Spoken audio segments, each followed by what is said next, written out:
กว่า 47 ปีที่รับใช้แฟนๆ ขอขอบคุณทุกความรักความเมตตา ขอขอบคุณทุกพลังศรัทธาของมหาชน ที่มอบให้ทีมงานเสียงอีสานด้วยดีเสมอมา ขอรอยยิ้มหวานๆประสานเสียงปรบมือต้อนรับ หัวหน้าผู้นำทีมงานเสียงอีสานคุณแม่นกน้อยอุไรพรและน้องแป้งเสียงอีสานครับ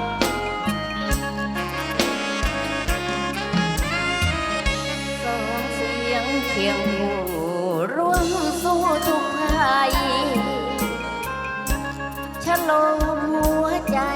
ให้คลายเงียบเหงา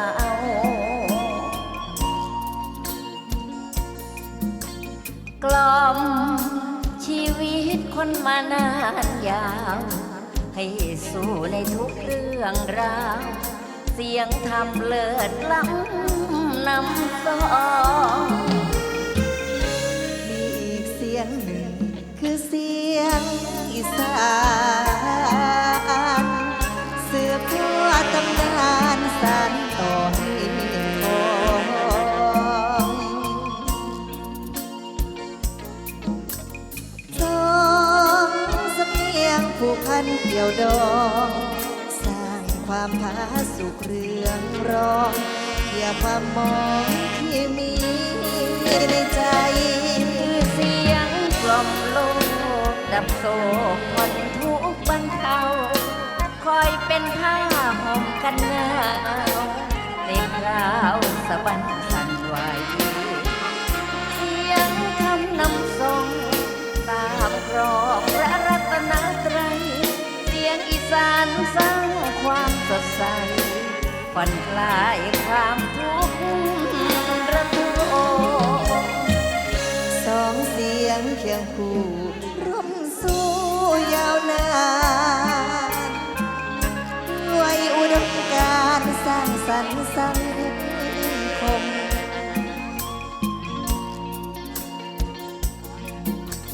กล่อมหัวใจให้คลายโศกตรมทุกคราวที่เจอคลื่นลมสำเนียงสองเสียงประคองแม่รักหนูนะ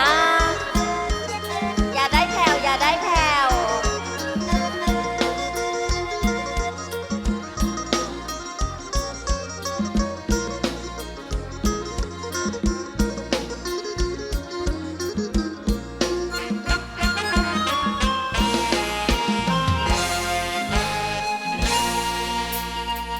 คือเสียงกล่อมโลกดับโศกผ่อนทุกข์บรรเทาคอยเป็นผ้าห่มกันหนาวในคราวสะบันสั่นไหวเสียงคำนำส่งตามครองพระรัตนตรัยเสียงอีสานสร้างความสดใสผ่อนคลายความทุกข์ระทมสองเสียงเคียงคู่ร่วมสู้ยาวนานด้วยอุดมการณ์สร้างสรรค์สังคม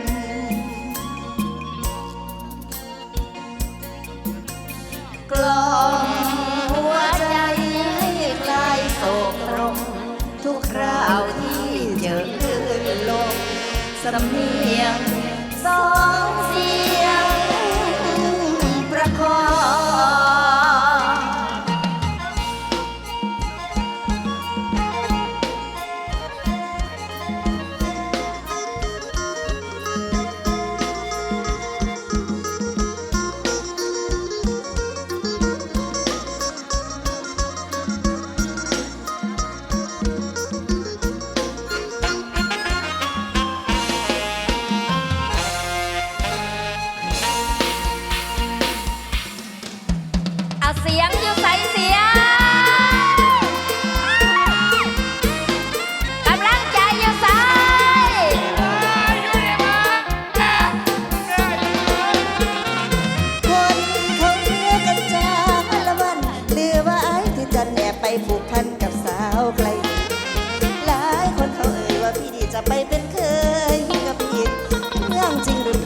คนเขากล่าวให้น้องได้ยิน อยากหาไม่ทราบไปสิ้นอย่าเล่นลิ้นนะพี่จันสาวมนก็ดีสาวฟังชีฟังคุ้งก็มากฉะไหนจึงจะตีจากอารักต่างแดนคว้าแฟนต่างบ้านพี่จันปากใจข้ามเขาใหญ่ไม่สนอีสานดอกคูณเสียงแค้นสิ้นมนต์คลังพี่จึงห่างหันไม่สนชอบคนไกลบ้านโทเอ๋ยพี่จันช่างหลายใจ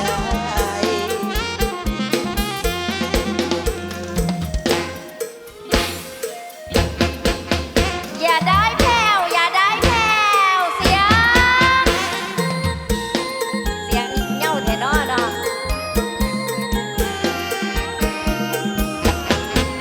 ปีนี้ฝนดีแต่ไม่มีพี่ช่วยทำนาพี่จากสาวชื่อจำปาหนุ่มบ้านนาชักกล้าบอกกันพี่ทิ้งน้องไปไม่คิดบ้างไหมลูกพ่อกำนันน้องคิดถึงพี่บุญจันทร์จนไม่มีอันทำไร่ทำนาสาวนาลงคอยใจเลื่อนลอยเมื่อยามฝนโปรยได้ยินฟ้าร้องโอดโอยเหมือนถูกโบยด้วยไม้หาปลาปีนี้ฝนดีในพี่ไม่ย้อนกลับมาทำนาจะได้ขายข้าวจากสาวจำปาทำตามสัญญาก่อนพี่จากไป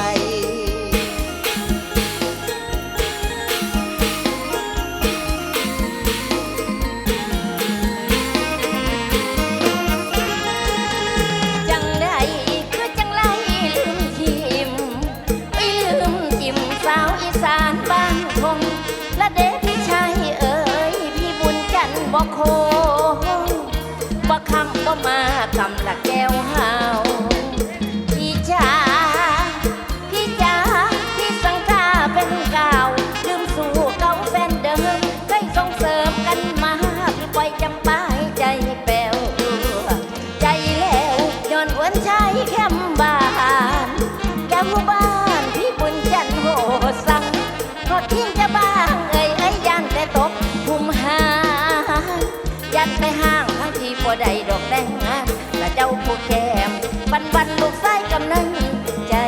ดำเด ปีน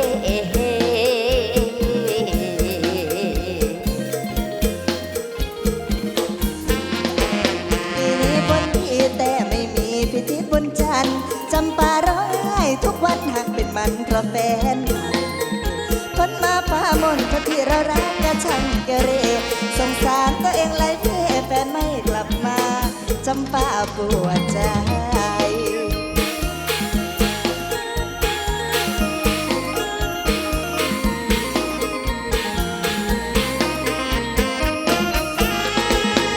เหนื่อยนายแค่ละใดที่จะอายบ่แลเหลียวเทียบบุญจันทร์คนเดียวเฮ็ดให้นางโด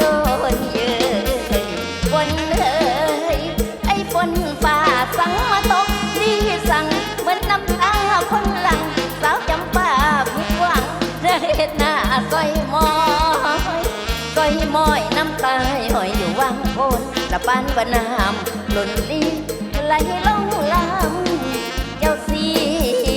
เอ้ย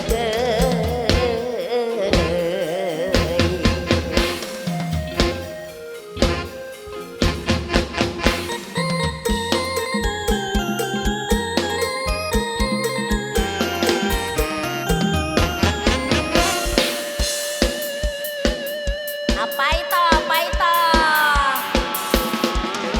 อย่าได้แผ่วอย่าได้แผ่วเสียงดังออกแรงวู้ น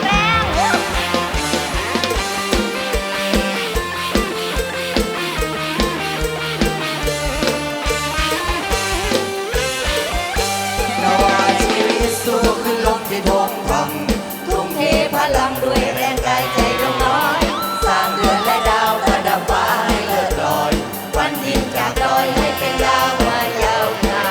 นเพื่อศิลปินคนและเข้มเต็มหัวใจ ทุ่มเทกายใจให้ดนตรีเสียงอีสานเป็นเช่นบันไดให้ไต่ดาวมายาวนานแต่กลับโดนยันเมื่อเข้าไปจนได้ ขออยู่ตรงนี้สู้ต่อไปตราบที่แรงใจประชาชนยังมากมีจะอยู่ตรงนี้สู้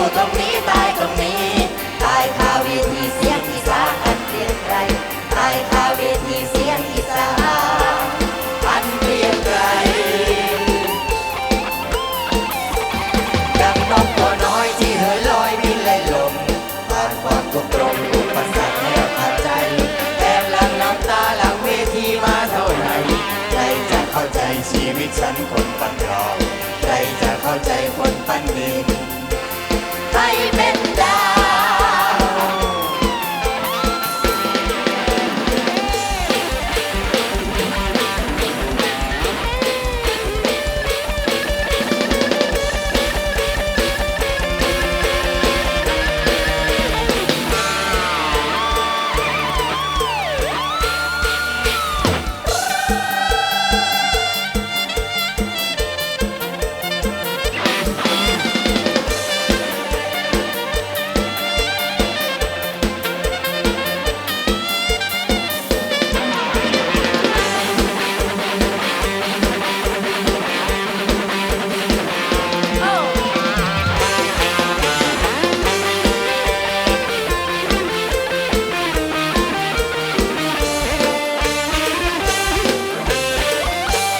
ขออยู่ตรงนี้สู้ตรงนี้สู้ต่อไป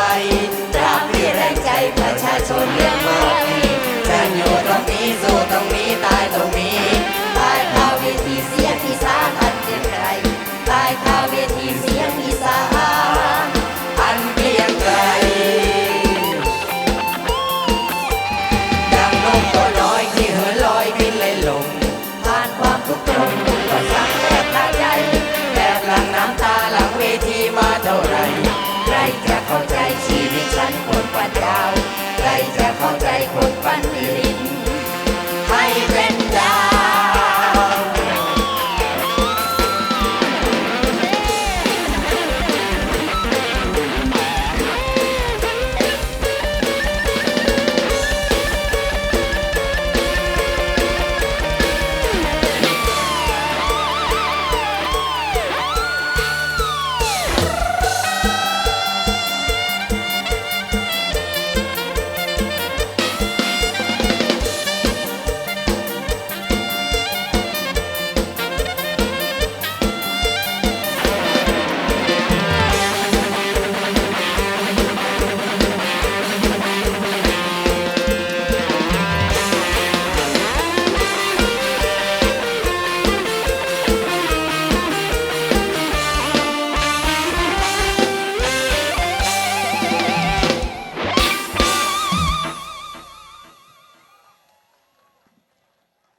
สวัสดีค่ะ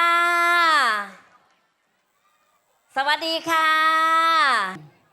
เป็นมวนในบ่พี่น้องจ๋า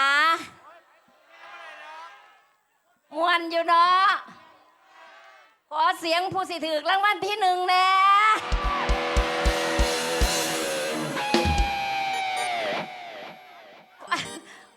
ลายเอาน้ำกันถือน้ำกันขอเสียงผู้บ่มีหนีแน่ขอเสียงผู้หนีหลายแน่เอาว่าเป็นไม่หนีแต่ย่ายนกพี่น้องกับไม่หนีน้ำกันอยู่ตีผู้ใดบ่มีหนีผู้นั้นบ่มีเครดิตเด้ อ่ะขอบคุณเด้อพี่น้องเด้อขอบคุณเฮาสิมวนน้ำกันมวนจนหอดหน้าที่สุดท้ายกราบลงกลางใจของพี่ของน้องแฟนหมอลำของเสียงอีสานค่ะส่งต่อจากรุ่นสู่รุ่นขอบคุณไปฮอดบริษัทท็อปไลน์ไดมอนด์โดยได้ห่างทวีชัยจริยะเอี่ยมอุดมค่ะเช่นเดียวกันเนาะขอบคุณ บริษัทท็อปไลน์และนายห้างทวีชัยใจบุญผู้ให้การสนับสนุนวงเสียงอีสานหลายปีผ่านมายามใดที่เฮาท้อถอยท่านปลอบใจให้ความเมตตาเศรษฐกิจยุคตีลังกาก็ยังยิ้มสู้อยู่เพื่อพวกเราไม่มีท็อปไลน์ก็บ่มีเสียงอีสานตุ้มกันสู้กันโดนเด้อหมู่เฮาซอยอุดหนุนของจริงต่อลมหายใจให้ยาวเส้นกินแล้วกินเป็นยังต้องเอาเปรียบเขาซื้อของก็ฟรีเขาผู้ใดสิตายหูฟอก็บริษัทท็อปไลน์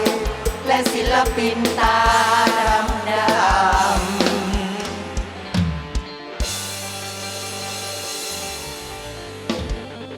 มัน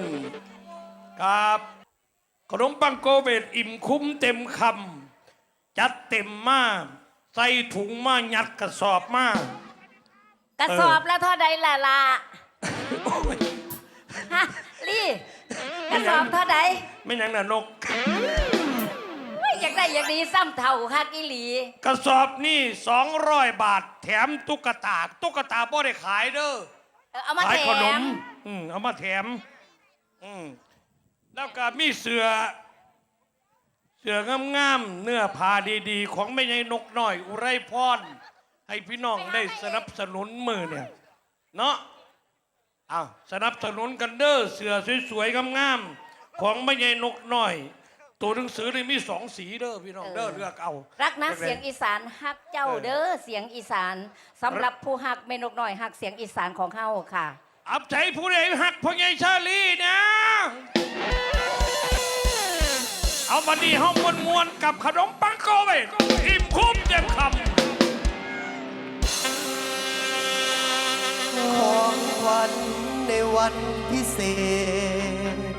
ขนมปังโกรเบอิ่มคุ้มเต็มคำ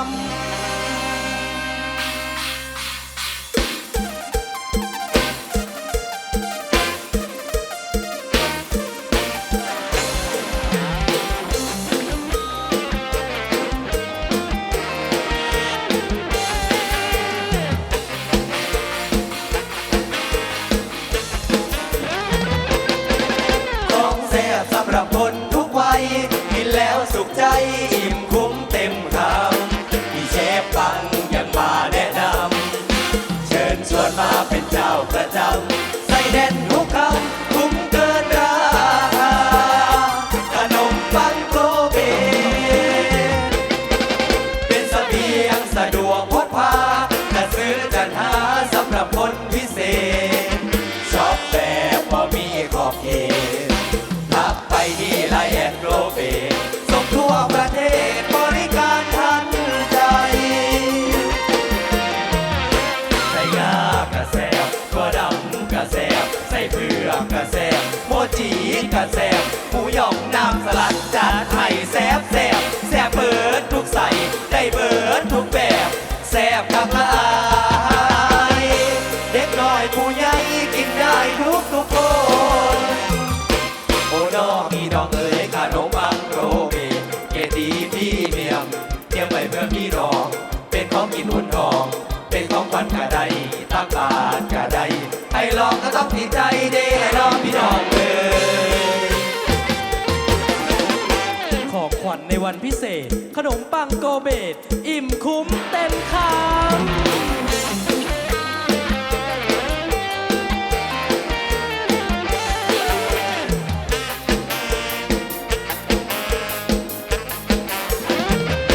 ใส่งากระแสบตัวดำกระแสบใส่เผือกกระแสบโมจิกระแสบหมูหยองน้ำสลัดจัดให้แซบแซบแซบเบิดทุกใส่ได้เบิดทุกแบบแซบทั้งหลายเด็กน้อยผู้ใหญ่กินได้ทุกคน โอ้น้องพี่น้องเอ๋ยขนมปังโปรเบตเกรดดีพรี่เมียมเตรียมไว้เพื่อพี่น้องเป็นของกินอุ่นทองเป็นของขวัญกะไดตักบาทกะไดใครลองก็ต้องติดใจเด้น้องพี่น้องเอ๋ย ของขวัญในวันพิเศษ ขนมปังโกเบตอิ่มคุ้มเต็มคำ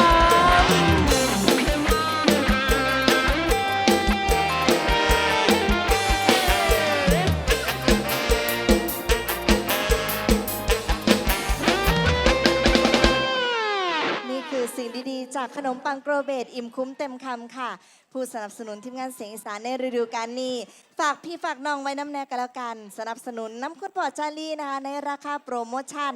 200 บาทเท่านั้นนะคะแถมตุ๊กตาพี่เชฟปังแบบน่ารักไปด้วยค่ะ ค่ะสำหรับพี่น้อง FC แฟนเพลงอยู่หน้าหาหนาเวทีติดตามทุกความเคลื่อนไหวของหมอลำเสียงอีสานเพจหมอลำเสียงอีสานนกหน่อยอุไรพรแล้วก็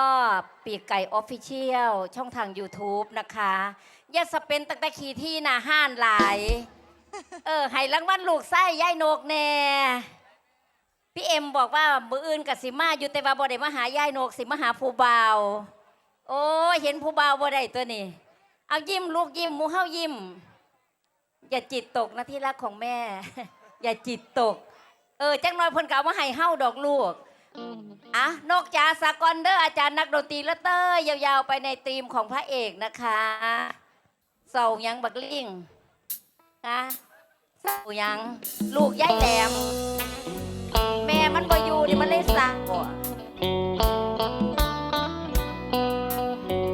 ยิ้มกลัวเป็นไห้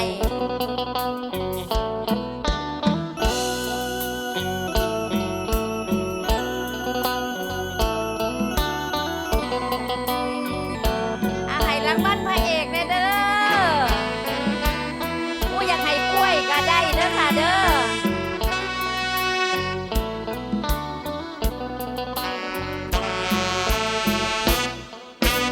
โอ้นกจ๋าเสียงร้องมาเจ้าคงสุขใจ รู้หรือเปล่าค่อยเหงาเพียงใดนกจ๋าเจ้าคงสุขใจ รู้บ้างไหมค่อยเหงาเศร้าตัว โอ้นกเอ๋ยอย่ามาเย้ยเจ้ามีคู่ควงเขาจากไปอยู่ไกลลับลวงดวงใจค่อยลงติดบ่วงเปลี่ยนคู่ควงหนี้ไกลไม่คือ ป้อนเหยื่อหยอกเย้ายั่วกันโอ้ตัวฉันยิ่งตรมคมคืนพอบินเจือยแก้วเสียงหวานทุกคืนวันเจ้าคงจะชื่นแต่ค่อยกลับมาอู้ทุกคืนอยากจะชื่นดังนกน้อยจ้า โอ้นกน้อยฝากคำคอยไปหาเขาบ้างเขาจะรักหรือว่าจะชังจงกลับมาให้ความรังอย่าด่วนชังคอยขอฝากค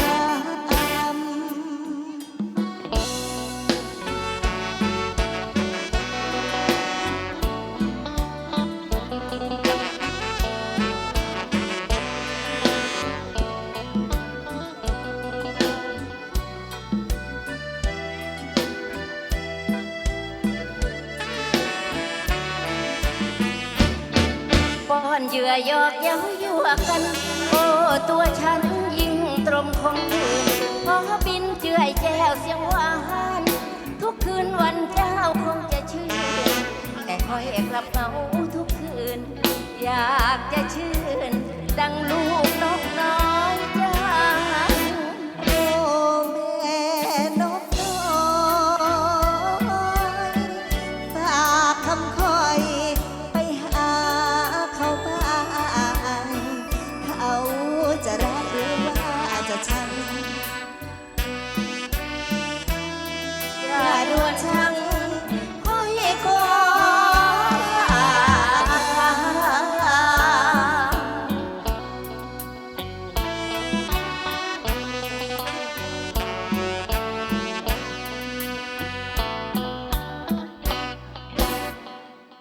เอาไปเกี่ยวเขาดอล่อแฟนยาวเตยพระเอกเลยเด้อเอามวนส่งสิมวนน้ำกันแน่ฟ้อนพี่น้องฟ้อน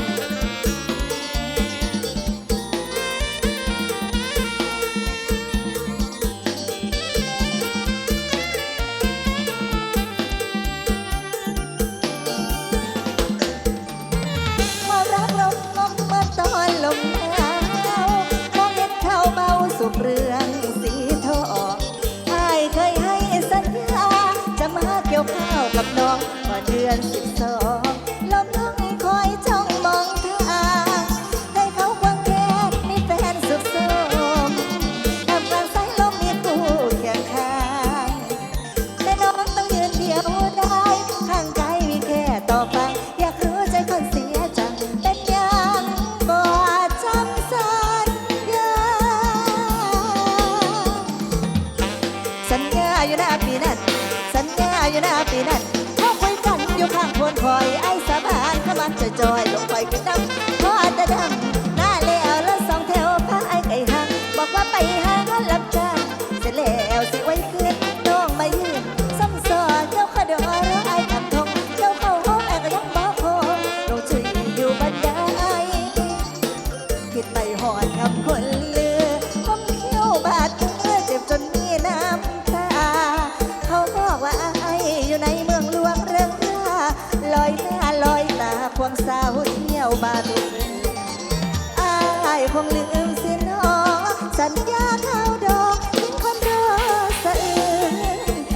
ยวข่าวดอร้อยพาใจกลับคืน